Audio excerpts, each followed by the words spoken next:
என் மூஞ்சி அப்படியே கோல்கேட் விளம்பரத்துக்கு வர மாதிரி சிரிச்ச வாக்கிலே இருக்கும். ஏன்னா பொட்டி பிடிக்கையெல்லாம் தூக்கிட்டு ஊர் பக்கம் போகிறோம். இந்த பெட்டியில் இருக்க தூசி அழுக்கெல்லாம் பார்த்தாலே தெரியும் எத்தனை மாதம் ஆச்சு ஊருக்கு போயின்னு. கடந்த ஒரு 5 மாதங்கள் கழித்து இப்போ தான் வந்து ஊர் திரும்புகிறோம். இங்கே இருக்க போகிறது என்னமோ 10 நாள் தான். ஆனால் என்னமோ இந்த வீடே காலி பண்ணிட்டு போகிற மாதிரி இந்த பீரோவில் இருக்க பாய் துணி ட்ராலிக்குள்ளே எடுத்து வச்சாச்சு. அது என்னமோ தெரியல, அந்த தேவையான துணியெல்லாம் எடுத்து வச்சக்கப்புறம் தான் ஒரு பேக்கிங்கே முடிச்சுட்டு ஊருக்கு போகிற ஃபீலே வந்துச்சு.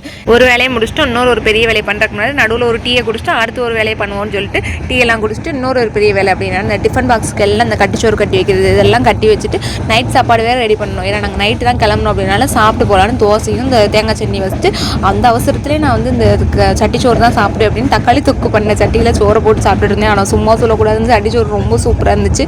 ஆல்ரெடி நான் ஒரு செக்லிஸ்ட்லாம் போட்டு வச்சுருந்தேன், என்னெல்லாம் எடுக்கணும் என்னெல்லாம் ஆஃப் பண்ணணும் அப்படின்னு. இருந்தாலும் அந்த கதவை போட்டுறப்ப சிலிண்டர் ஆஃப் பண்ணமான்னு ஒரு டவுட் வரும் பாருங்க. 1க்கு 2 வாட்டி செக் பண்ணிவிட்டு அப்படியே ஜங்ஷன் கிளம்பி. ஆமாம், நான் இப்போ உங்களாட்டி எங்கே போகிறோன்னு சொல்லவே இல்லையே. நாங்கள் இங்கே இருக்கிறது வந்து குஜராத், இங்கேருந்து மதுரைக்கு வந்து கிளம்புறோம். Ramnagar to direct Tirunelveli train வந்து புக் பண்ணியிருந்தோம். எங்களை பார்த்து எங்களுக்கே ஒரே ஆச்சரியம் தான். ஏன்னா லாஸ்ட் டைமில் பரபரப்பாக ஓடிட்டு இல்லாமல் ரொம்ப பொறுமையாக கிளம்பி ட்ரெயினில் இருந்தது இந்த டைமாக தான் இருக்கும். இன்னும் வர்ற ஒரு 2 நாளைக்கு திங்கிறது தூங்குறது எல்லாமே இந்த ட்ரெயின்லேயே தான் நாங்கள் ஓட்டுறோம்.